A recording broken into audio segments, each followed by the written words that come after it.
Probablemente es uno de los líderes más difíciles de comprender, en parte porque se ha aislado del mundo exterior. Está loco, más loco que una cabra.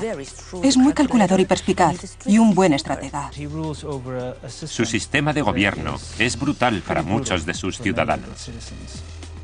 Las armas nucleares son el as de Kim Jong-il.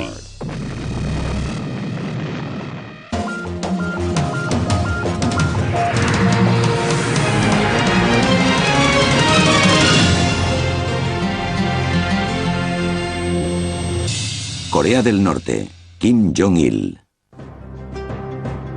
Corea del Norte es el país más aislado del mundo, enigmático y cerrado. En gran parte el responsable del estricto aislamiento del pueblo es su líder, Kim Jong-il. No hay otra sociedad tan cerrada y controlada como la de Corea del Norte. No se permite que la población viaje fuera del país. No se permite que el pueblo tenga libertad de movimientos. La televisión y la radio coreana son las únicas que se ven en el país.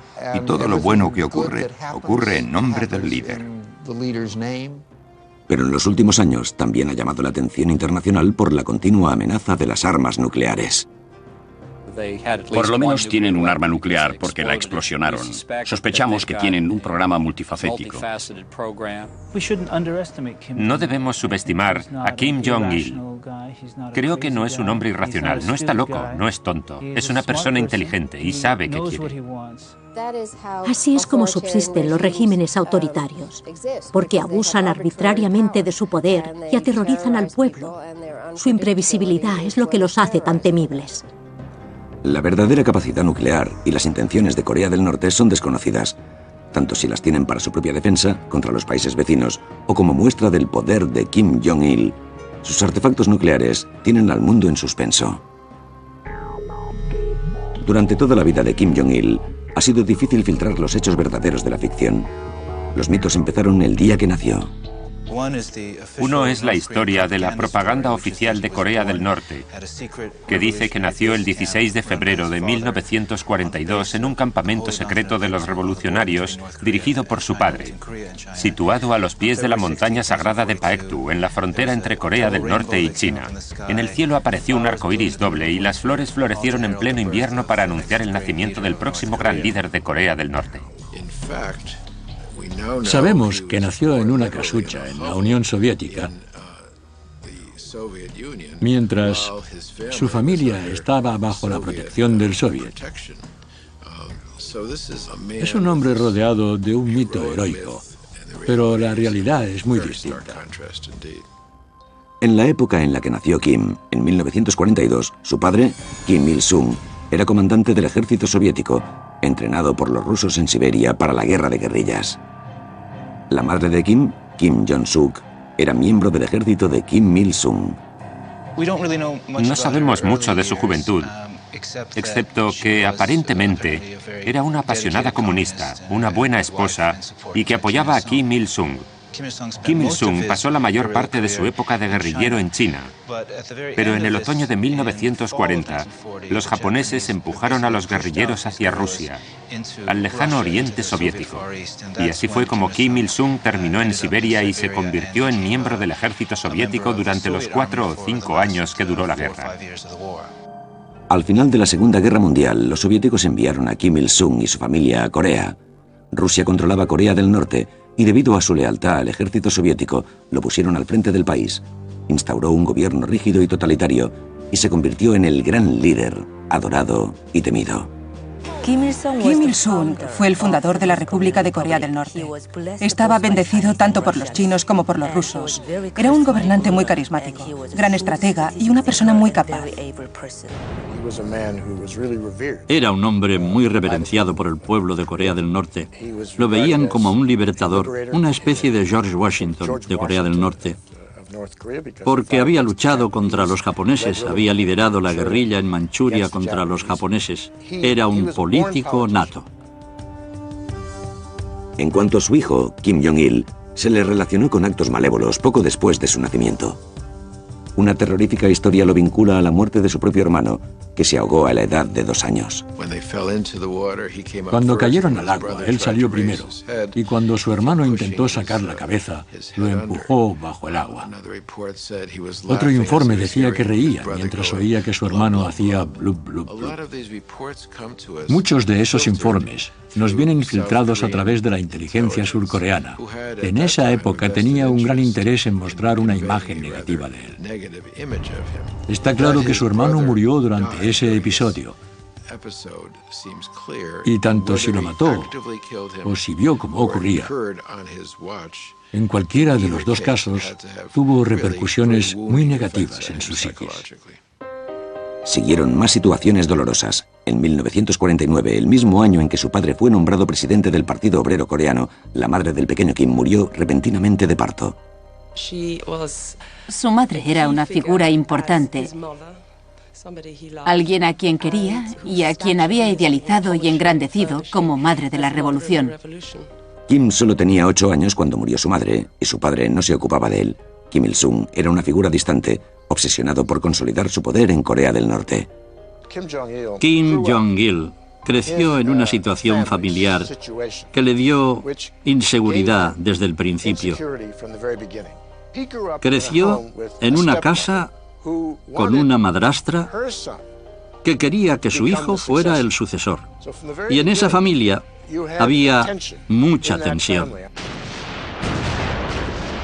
Luego estalló la Guerra de Corea. El 25 de junio de 1950, Kim Il-sung invadió Corea del Sur. Su sueño era unir a los dos países bajo su control. Pero el ejército de Estados Unidos se unió a las fuerzas de Corea del Sur y China a las de Corea del Norte.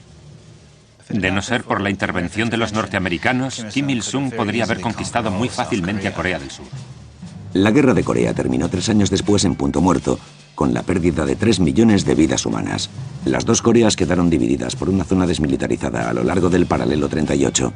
Pero Kim Il-sung proclamó la victoria. Los aplastamos totalmente durante la Guerra de Corea.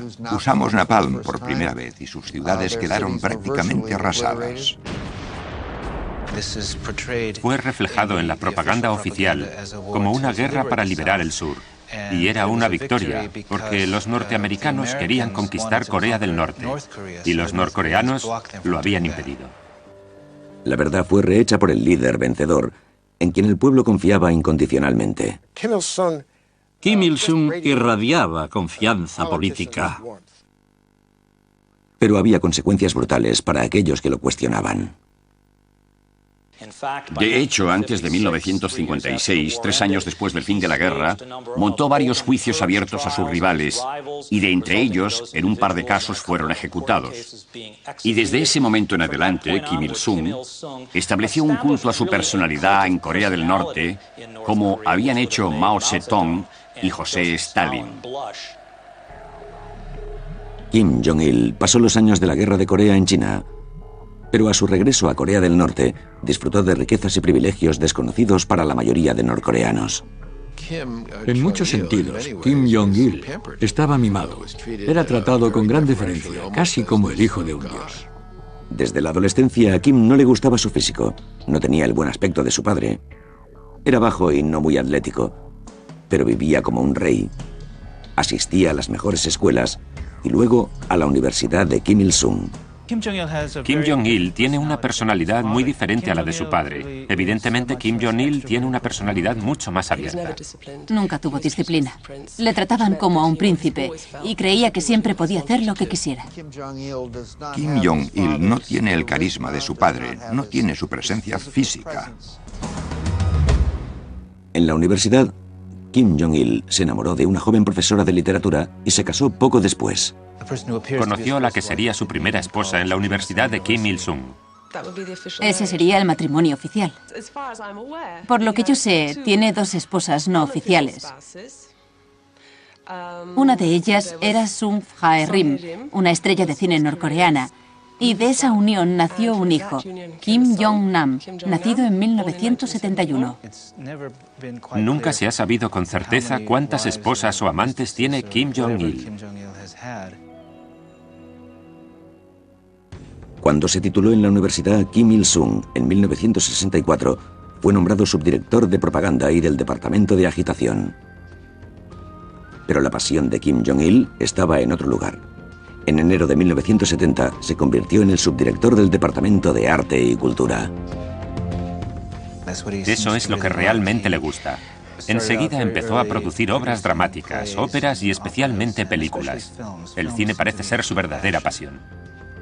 Demostró tener un don artístico. Se le encargó la dirección de 5 óperas y escribió libros sobre ópera y cine. En su literatura se vislumbra su carácter dictatorial.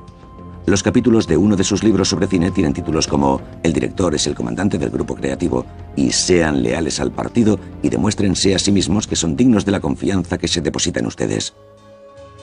Kim Jong-il supervisaba cada película realizada en Corea del Norte y eso estaba más de acuerdo con su pasión, el cine. Su videoteca de vídeos domésticos contiene unas 20.000 películas, principalmente westerns. El Padrino, James Bond,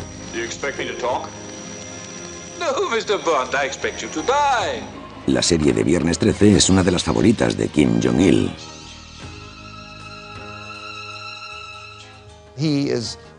Es consciente del mundo exterior a través de las películas.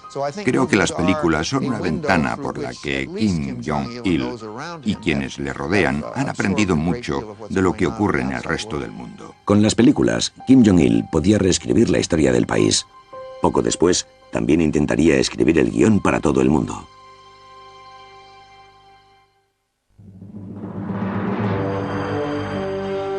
Aunque la pasión de Kim Jong-il era el cine, su padre tenía otros planes para él. A principios de los 70, Kim Il-sung todavía era el gobernante absoluto de Corea del Norte. Con un ejército fuerte y, como se sabe ahora, con un interés cada vez mayor por las armas nucleares. Pero se evidenciaba que Kim Il-sung estaba preparando a su hijo como su futuro heredero.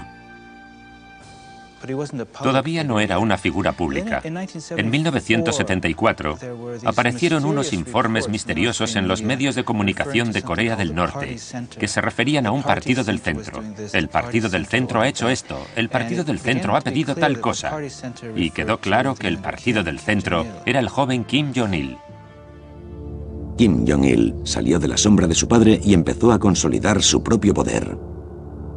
Destituyó a los viejos funcionarios políticos del partido, reemplazándolos por miembros más jóvenes leales a él.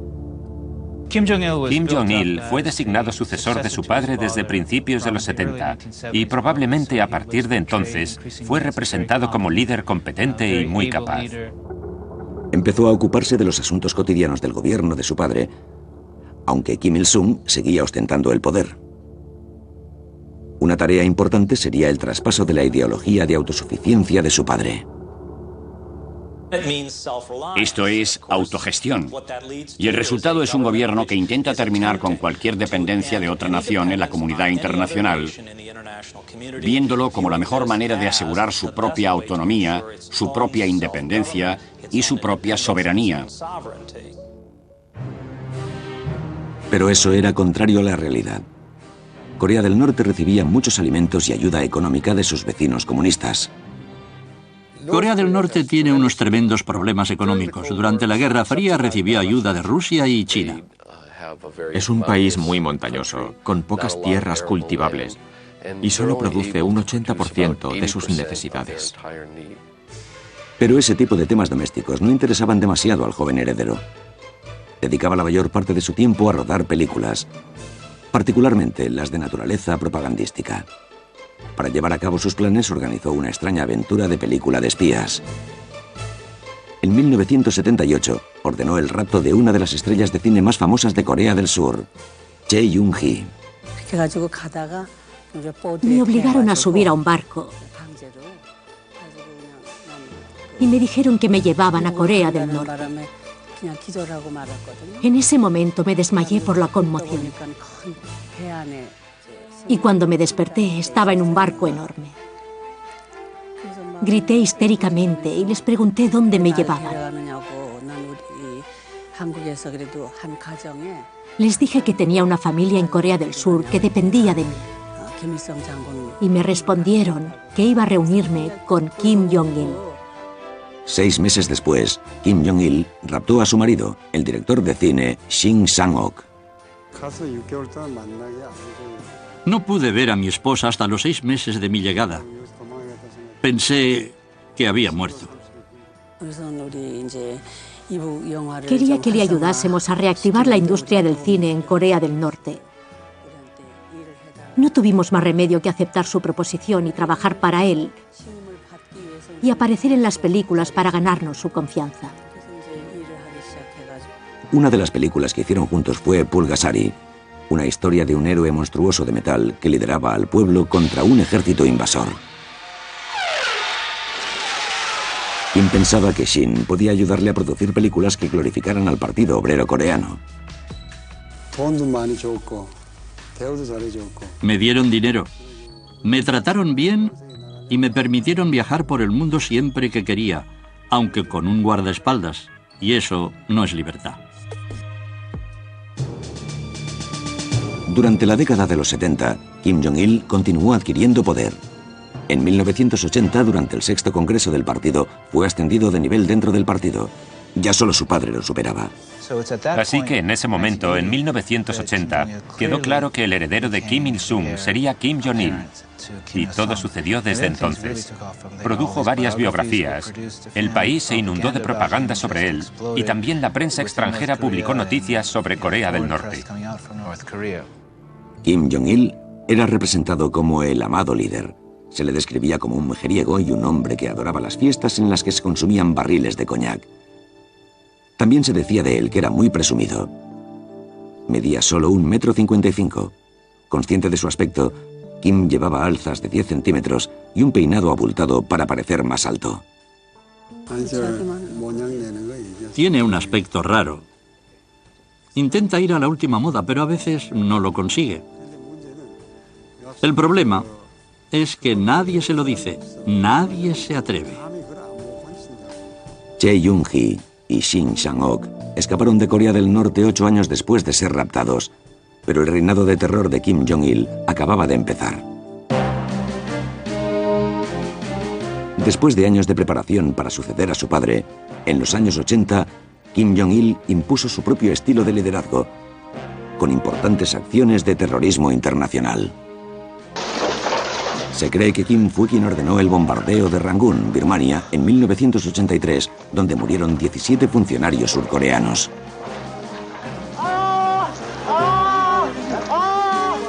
El presidente de Corea del Sur, Chun Doo-hwan, se libró de la muerte por poco. El objetivo era desmoralizar a los surcoreanos, muy por delante de Corea del Norte económicamente y mucho más prominentes en la escena mundial. A Korean Airlines jet carrying 115 people on a flight from Iraq vanished today somewhere near Burma. Después, el 29 de noviembre de 1987, hubo otro acto terrorista. Se supone que él estaba tras el bombardeo de un vuelo de las aerolíneas coreanas que ocasionó la muerte de los 115 pasajeros de a bordo. Evidentemente, el motivo era afectar las Olimpiadas de Seúl de 1988. Todavía los tenemos en la lista de estados terroristas. Y en el pasado cometieron algunos actos terroristas horribles. Con la llegada de los 90, Kim Jong-il todavía vivía en el modelo dictatorial estalinista, con utensilios más peligrosos a su disposición. Incluso cuando adquirió más poder durante los últimos años de vida de su padre, Kim Jong-il siguió siendo un líder en la sombra. Un misterio. Como su padre era una figura pública, tal vez por eso ha intentado ser un poco más moderado, para distinguirse de su padre. Al resto del mundo, Kim Jong-il le parecía tan imponente como su padre. Gobierna un sistema brutal para muchos de sus ciudadanos. Y es uno de los peores, si no el peor de los ejemplos de violaciones de los derechos humanos. En Corea del Norte, el poder es personal y absoluto. Kim Jong-il combinó amenazas con la calculada retirada de los diplomáticos para conseguir sus fines. Era hijo de su padre. Es una manera muy personalizada y personal de tomar decisiones, a menudo en el propio sitio. Kim Il-sung solía llamarlo orientación en el lugar, y Kim Jong-il hace lo mismo. Kim Jong-il ejercía un control total sobre los vastos ejércitos de Corea del Norte, cuando en 1991 fue nombrado presidente de la Comisión de la Defensa Nacional. Los norcoreanos tienen una fuerza militar de más de 8 millones, incluyendo a los reservistas. Es un ejército enorme para un país del tamaño de Pensilvania. La mayoría de las tropas se entrenan para el combate a pocos kilómetros de Seúl, en la zona desmilitarizada de Corea. La tensión se palpa a lo largo de la frontera. Aunque al mundo exterior le parecía que Corea del Norte tenía unos ejércitos fuertes y era autosuficiente, su importante fuente de energía y alimentos desapareció casi de la noche a la mañana con el colapso de la Unión Soviética en diciembre de 1991. Creo que tanto para Kim Jong-il como para su padre, la caída de la Unión Soviética fue crucial, porque suponía que ya no seguirían recibiendo las grandes cantidades de suministros de la Unión Soviética. Suelo referirme a Corea del Norte como un huérfano de la Guerra Fría, porque al finalizar, a principios de los 90, Rusia y China dejaron de subvencionar a Corea del Norte. Con el fin de la Guerra Fría, Kim Jong-il se dio cuenta de que no podía depender de sus antiguos aliados, China y Rusia, para que siguieran protegiéndoles del mundo occidental.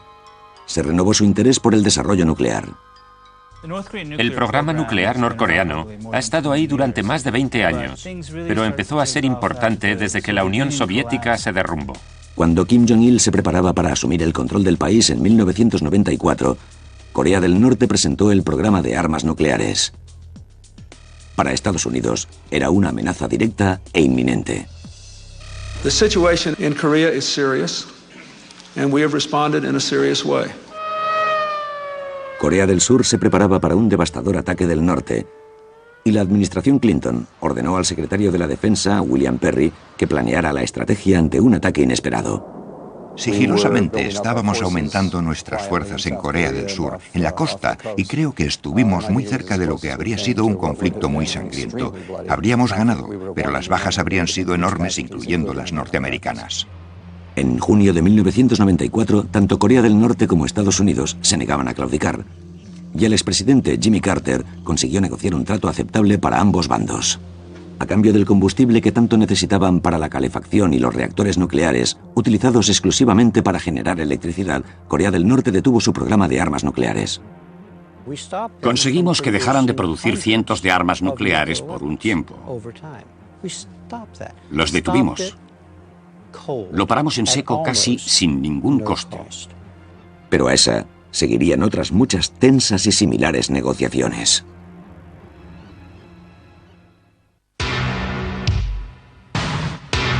Solo un mes después de la solución de la crisis nuclear, el 8 de julio de 1994, moría Kim Il-sung, marcando el fin de una era. El país que había fundado vivió un gran duelo nacional durante semanas. Los coreanos reverenciaban a Kim Il-sung y cuando murió en 1994 no fingían, lloraban y se lamentaban. El pueblo había perdido el puntal psicológico y político del Estado de Corea del Norte, pero no veían a su hijo del mismo modo. La muerte de su padre fue muy importante para Kim Jong-il. Nunca asumió el papel de presidente de su padre. Kim Jong-il, conocido en el país como el amado líder, no asumió el título y la posición de su padre hasta casi 3 años después de su fallecimiento. Primero, tuvo que construir el culto a su personalidad. Su imagen y sus palabras están en todas partes. Debe de ser muy raro pasear por una ciudad y ver estatuas tuyas continuamente, o estatuas de tu padre, y que te llamen amado líder o gran líder, y que todo el mundo lleve tu imagen en la solapa. En las escuelas que visitamos, tuvimos un abrumador sentimiento del compromiso del pueblo con su líder.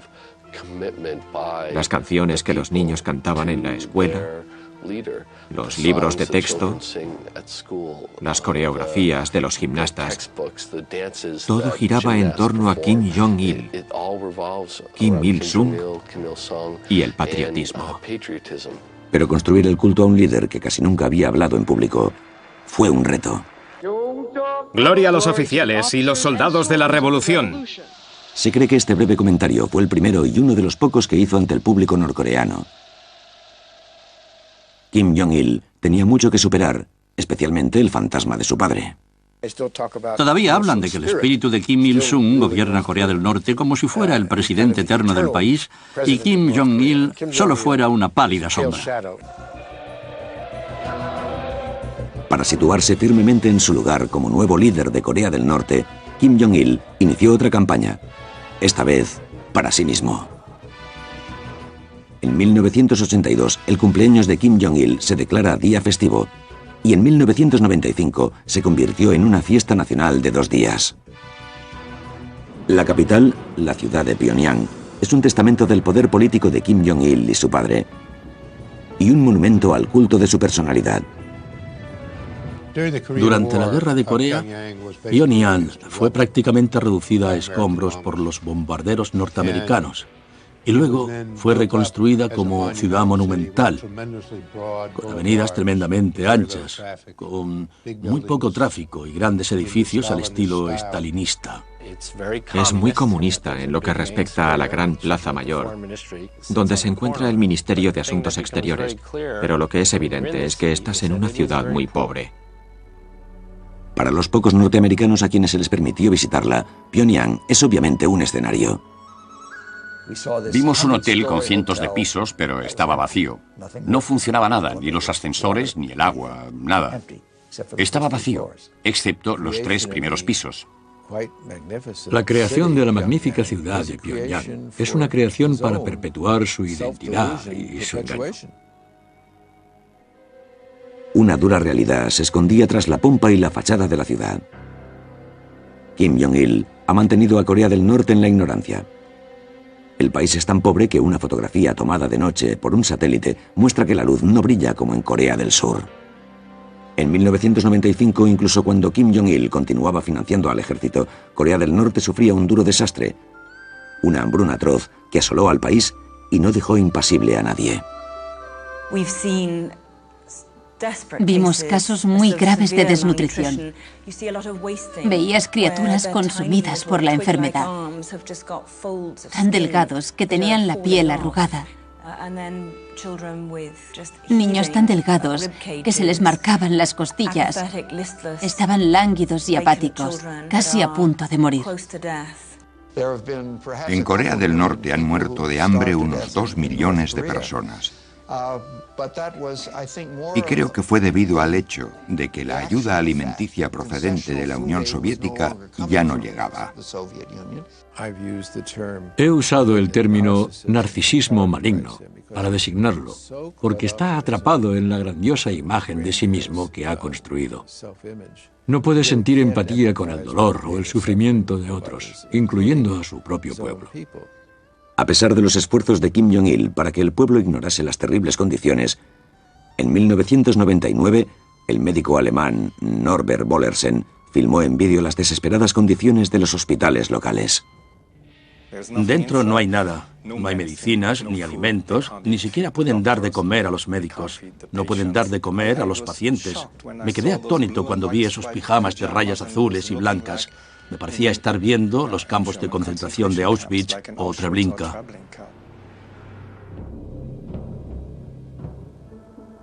Miles de norcoreanos han sufrido horriblemente por causas muy anormales. A quien cuestione el liderazgo de Kim Jong-il, le espera un campo de trabajos forzados. Las fotos de los satélites revelan que hay muchos en todo el país. Desde su fundación, el Estado de Corea del Norte ha tenido campos de trabajos forzados. Son tan terribles como los antiguos gulags, que existían en la época de la Unión Soviética. Tienen que cavar, abrir túneles, trabajar en las minas. Las jornadas son de 17 horas y muchas personas mueren de agotamiento en esos campos. Aumentó el número de refugiados que huían de Corea del Norte a China, Corea del Sur e incluso a Japón.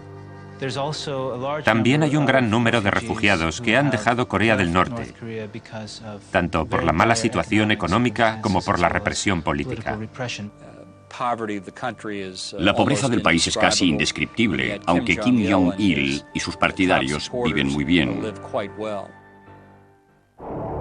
A finales de los años 90, al programa nuclear de Corea del Norte no le faltaban fondos y seguía a toda máquina. Sí, su prioridad era la fabricación de armas, y si hubiesen gastado más dinero en comida no habrían muerto de hambre tantas personas.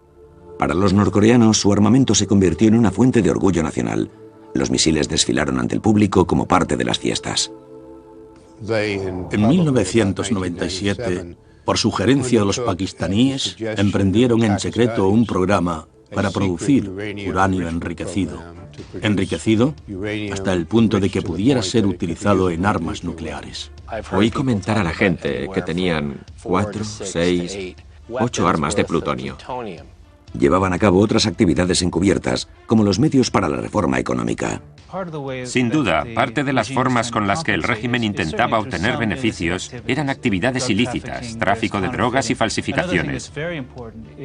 Otra cosa muy importante es la exportación de armas, y especialmente de misiles, que produjo muchos ingresos a su economía. Temo que Corea del Norte venda por un buen precio sus componentes nucleares y armas nucleares a Al-Qaeda o a otros grupos terroristas.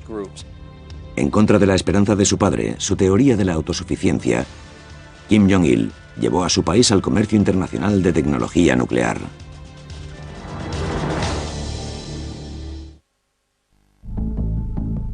A finales de los 90, los ojos de Kim Jong-il se volvían cada vez más al exterior para conseguir mejoras en el país. Cuando reinició su programa nuclear secreto, inició una ofensiva global para conseguir apoyo político y económico. Corea del Norte ha intentado conseguir socios económicos en países occidentales, incluso en Estados Unidos, y especialmente en Corea del Sur, todo para mejorar su economía.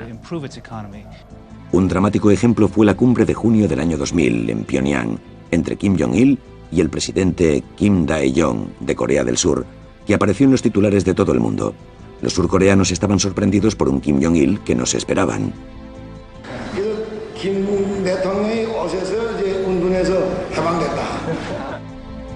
Era encantador, era racional, conversaba con su líder. Les decía a los surcoreanos, unámonos. Durante un tiempo se hizo muy popular en Corea del Sur, tanto que el gobierno estaba preocupado porque la gente se fuera. Más tarde, ese mismo año, Kim Jong-il estaba preparado para su primera aparición.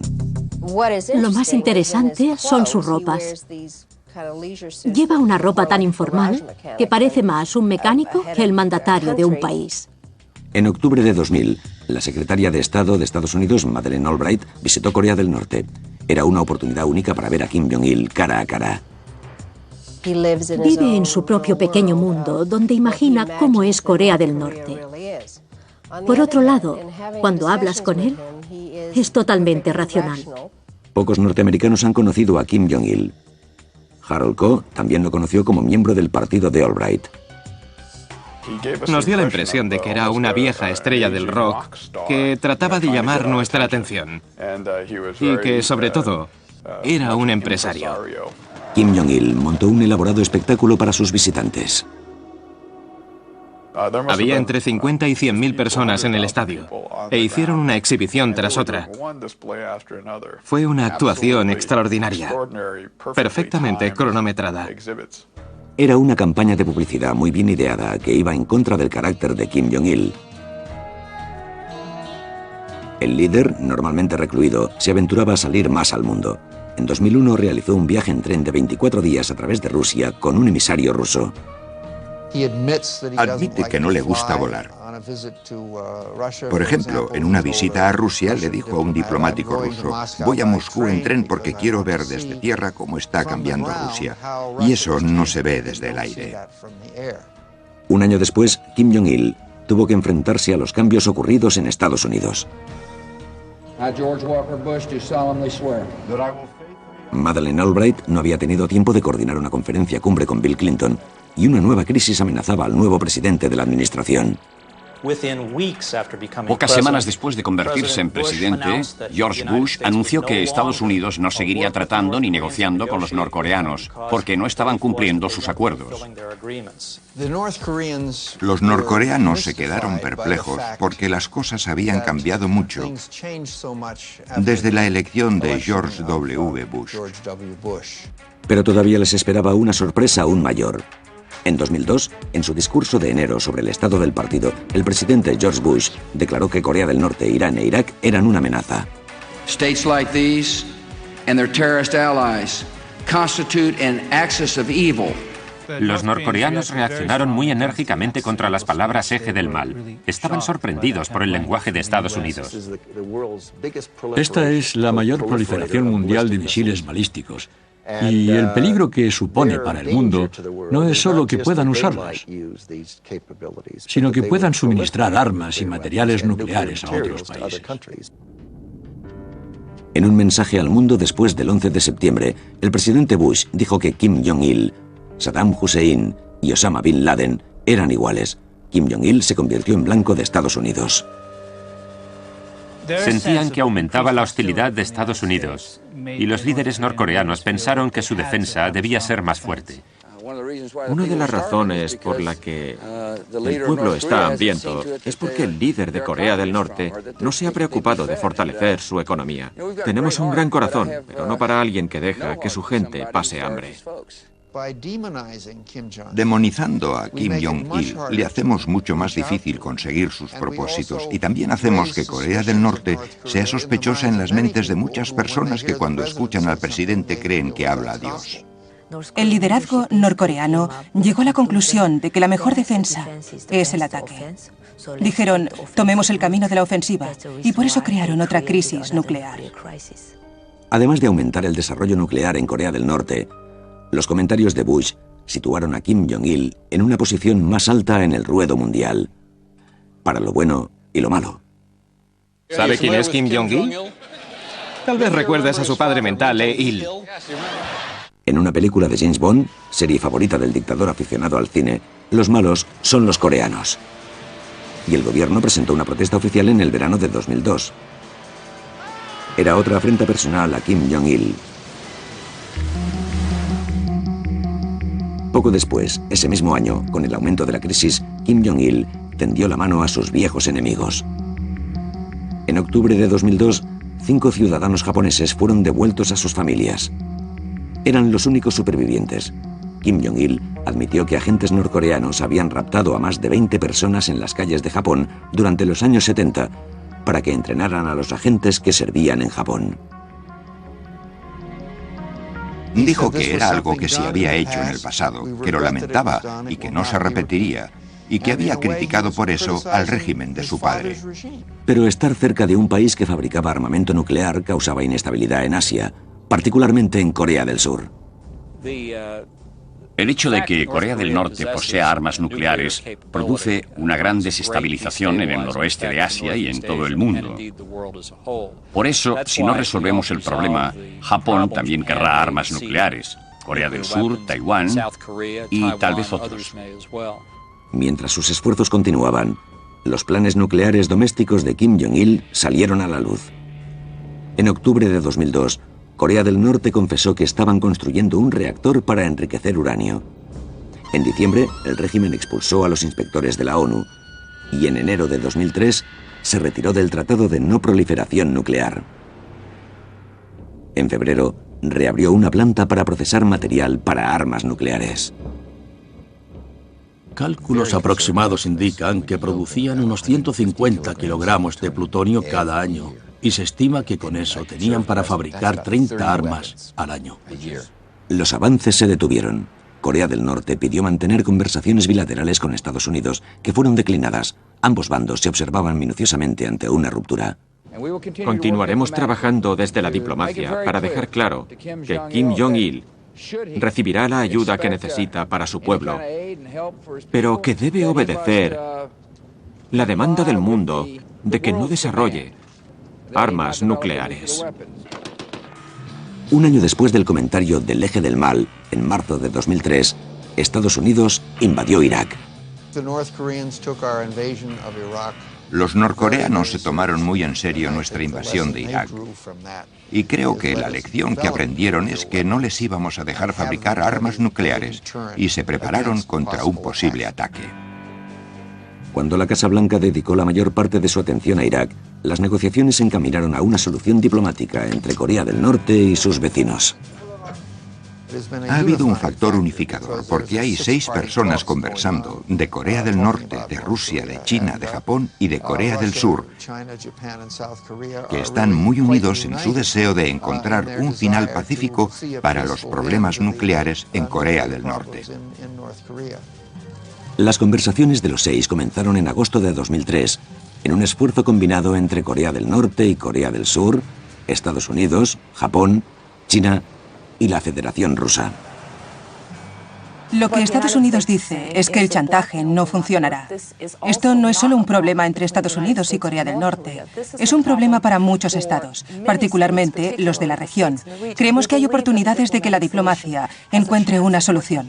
Pero negociar con los norcoreanos es un desafío importante. Con Corea del Norte es un tira y afloja constante.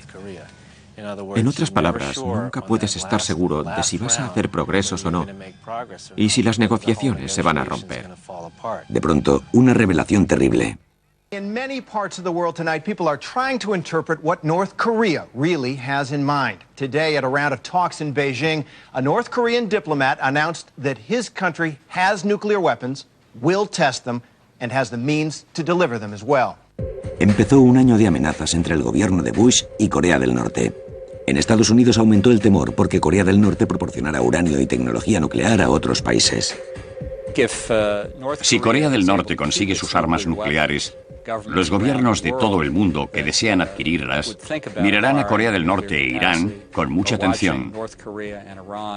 El resultado puede ser un aumento de la proliferación que supondría un gran riesgo para Estados Unidos y todo el mundo civilizado. Mientras, Kim Jong-il continuaba presidiendo un país aislado, con una economía paupérrima y una infraestructura que se desintegraba. En abril de 2004 se produjo una enorme explosión en un tren, en la estación ferroviaria de Yongchong. Murieron más de 160 personas y 1.300 resultaron heridas. Corea del Norte era incapaz de superar la crisis. After days of little information, more details are emerging about the devastating train explosion in North Korea. The repressive government of Kim Jong-il has made the rare decision to allow international relief workers into the country.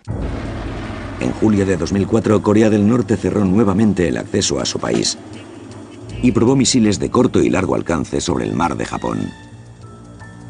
Y Estados Unidos respondió enviando bombarderos a Corea del Sur como advertencia. En 2005 hubo un avance en las negociaciones. En julio, Estados Unidos estuvo de acuerdo con las primeras conversaciones bilaterales secretas con Corea del Norte, antes del principio de las conversaciones de los 6. Corea del Norte firmó un acuerdo que aceptaba desmantelar su programa nuclear a cambio de un reactor de agua ligera y otro tipo de ayuda. La declaración conjunta de 2005 conminaba a la DPRK a abandonar todas las armas nucleares y los programas nucleares existentes. Era la primera vez que se lograba un compromiso en papel ante los 6. Los norcoreanos son expertos en negociaciones largas y difíciles antes de llegar a un acuerdo. Entonces firman el acuerdo y luego empiezan a renegociarlo. Las conversaciones de los 6 de la ONU quedaron en suspenso, en parte por las exigencias de Corea del Norte. La brecha por los malentendidos y el desconocimiento entre Corea del Norte y Estados Unidos es amplia y honda. Creo que no hay duda de que lo que quiere es dinero, petróleo y alimentos para apoyar su régimen. Durante el verano de 2006, Corea del Norte lanzó más misiles sobre el mar de Japón y 5 misiles el día de la independencia de Estados Unidos. Eso preocupó a Estados Unidos y a todo el mundo. La ONU les impuso sanciones financieras inmediatamente y como resultado, el embajador de Corea del Norte llevó a cabo un acto de rebelión en la propia sala. El día que aprobamos la resolución 1695, como respuesta, el embajador de Corea del Norte se levantó y salió de la sala del Consejo. A eso siguió la terrible explosión de la primera prueba nuclear de Corea del Norte en el mes de octubre. Para Estados Unidos, era la prueba definitiva de que Corea del Norte poseía armas nucleares. El hecho de que Corea del Norte haya hecho una prueba nuclear es una clara amenaza a la paz y la seguridad internacional. Después de la prueba nuclear, en octubre de 2006, la situación estaba tomando un grave cariz Y tuvimos que usar una combinación de presión y diplomacia para conseguir que los norcoreanos volvieran a la mesa de negociaciones. Parecía que la carrera nuclear de Corea del Norte había llegado a un punto sin retorno. Para Kim Jong-il, las cosas habían cambiado mucho a finales de 2006. Se casó con su secretaria, Kim Ok, a los 2 años del fallecimiento de su esposa, Ko Young-hui, que había muerto de cáncer en agosto de 2004. Su reinado de terror y el temido programa nuclear parecían llegar a un final. Los inspectores de la IAEA fueron invitados a volver al país después de la visita en el mes de junio del subsecretario de Estado de Estados Unidos, el embajador Christopher Hill, el funcionario norteamericano de más alto rango que iba a Corea del Norte en 5 años. El embajador Chris Hill, negociador principal en las conversaciones de los 6, hizo un breve viaje a Pyongyang para expresar la necesidad de que Corea del Norte actuara rápidamente y cumpliera su parte del acuerdo del 13 de febrero. Creo que podemos estar casi seguros de que esta semana será la más productiva en el proceso de los 6. Conseguiremos que se cierre el complejo de Yongbyon. En julio de 2007, el envejecido dictador ordenó el cierre de la planta nuclear de Yongbyon y se esperaba que terminaran así sus aspiraciones nucleares.